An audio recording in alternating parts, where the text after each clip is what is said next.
Hello everyone, welcome you all on this my channel learning English. बच्चों, इस video में आपके लिए वर्ग 6 का एक कहानी लेकर आए हैं सप्लीमेंट्री रीडर बुक से। कहानी का शीर्षक है ए टेल ऑफ टू बर्ड्स, दो पक्षियों की कहानी। बच्चों, यह वीडियो CBSE और बिहार बोर्ड दोनों के विद्यार्थियों के लिए समान रूप से उपयोगी है। यदि आप क्लास 6 के विद्यार्थी नहीं हैं तो भी यह कहानी आपके लिए बहुत ही मज़ेदार और शिक्षाप्रद होने वाली है। तो आइए सुनते हैं कहानी अ टेल ऑफ टू बर्ड्स। बच्चों, एक जंगल में एक पक्षी और उसके दो बच्चे रहा करते थे। एक ऊंचे और घने वृक्ष पर उनका घोंसला था। माँ चिड़िया अपने बच्चों का दिन रात देखभाल किया करती थी।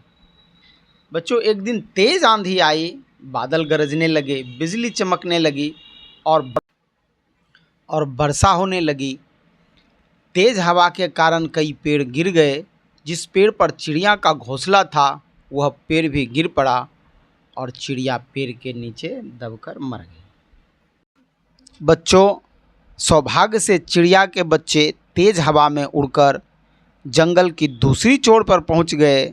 उसमें से एक गुफा के नज़दीक गिरा जिसमें कि डाकुओं का एक दल रहा करता था और दूसरा एक ऋषि के आश्रम के नज़दीक पहुंच गए।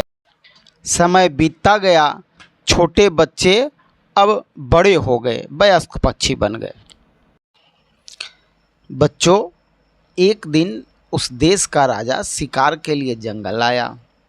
उन्होंने एक हिरन देखा और शिकार के लिए हिरन के पीछे घोड़ा दौड़ा दिया।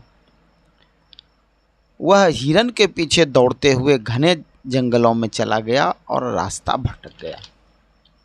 भटकते हुए वह जंगल के किनारे पहुंच गया। वह बहुत थक गया था, इसलिए घोड़े से उतरकर गुफा के नज़दीक एक पेड़ के नीचे आराम करने लगा। अचानक उसने एक आवाज़ सुनी, जल्दी करो, कोई पेड़ के नीचे है, जल्दी आओ, उसके जेवर और घोड़े छीन लो, जल्दी करो नहीं तो वह हाथ से निकल जाएगा। बच्चों, आवाज़ सुनकर राजा बड़े आश्चर्यित हुए। उन्होंने इधर उधर देखा तो पेड़ पर एक बड़ा सा पक्षी देखा और गुफा के अंदर से किसी के धीरे धीरे बोलने की आवाज़ आई।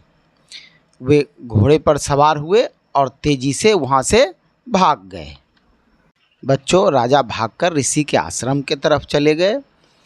उन्होंने वहाँ पर घोड़ा बांधा और एक पेड़ के नीचे विश्राम करने के लिए बैठ गए।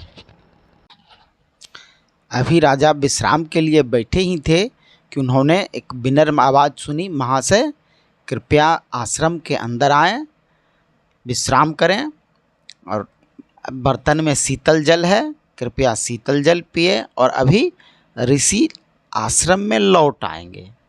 उन्होंने इधर उधर देखा तो पेड़ पर एक बड़ा सा पक्षी देखा।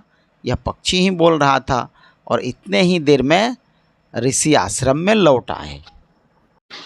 राजा ने ऋषि को दोनों पक्षियों की कहानी सुनाई और पूछा कि दोनों पक्षी देखने में एक जैसे हैं, परंतु उसके व्यवहार में इतना अंतर क्यों? ऋषि मुस्कुराए और बोले, जो जैसी संगति में रहता है वैसा बन जाता है। जो पहला पक्षी आपने देखा उसने हमेशा डाकुओं को बोलते सुना, इसलिए लोगों को लूटने की बात करता है, और ये पक्षी वही दोहराता है जो यह सुनता आया है। महाशय कृपया आश्रम में आइए, थोड़ा जो है विश्राम कीजिए, भोजन कीजिए और मैं इन पक्षियों के बारे में और बताऊंगा। बच्चों, इस कहानी में आपने जाना कि जो जैसी संगति में रहता है वैसा बन जाता है। आप भी अच्छी संगति में रहेंगे, पढ़ने वाले लड़कों की संगति में रहेंगे तो आप भी अच्छा पढ़ने लगेंगे। नहीं पढ़ने वाले लड़कों के संगति में रहेंगे तो आप भी उसी के जैसा बन जाएंगे। इसलिए हमेशा हमें अच्छी संगति में रहनी चाहिए। और बच्चों, अगले वीडियो में इस पाठ के टेक्स्ट के साथ हम उपस्थित होते हैं। और कहानी सुनने के लिए बहुत बहुत धन्यवाद।